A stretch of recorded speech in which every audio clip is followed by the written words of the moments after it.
There you go. First Central Michigan player to go first overall. If I'm not mistaken, the first MAC player to go first overall.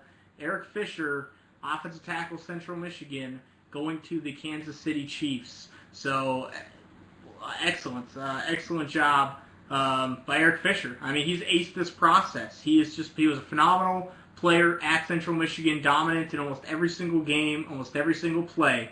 And in the Senior Bowl, he didn't back down. He didn't say, no, I'm not going because I'm going to be a first-round pick. He came in, and guess what? It helped him become number 1 overall. So, this would be something to say. Go to the Senior Bowl. That's important for that. So, I think that's pretty big. You know, I think this is a good, a good pick for the Chiefs in terms of upside. I like Luke Joeckel a little bit better just because I think he's a safer pick.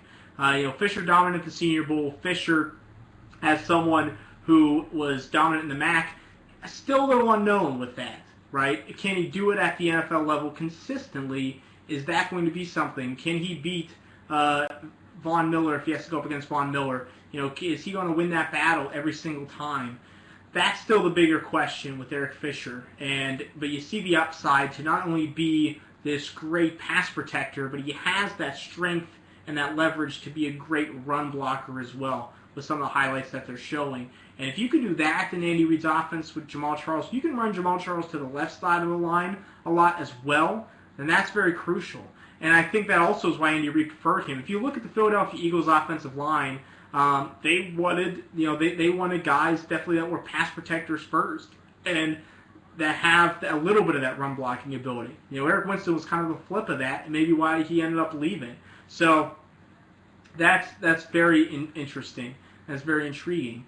I like the pick, and I think ultimately it's going to work out for the Chiefs. I think the Chiefs are going to be a good team, much better than the next two teams up in this draft.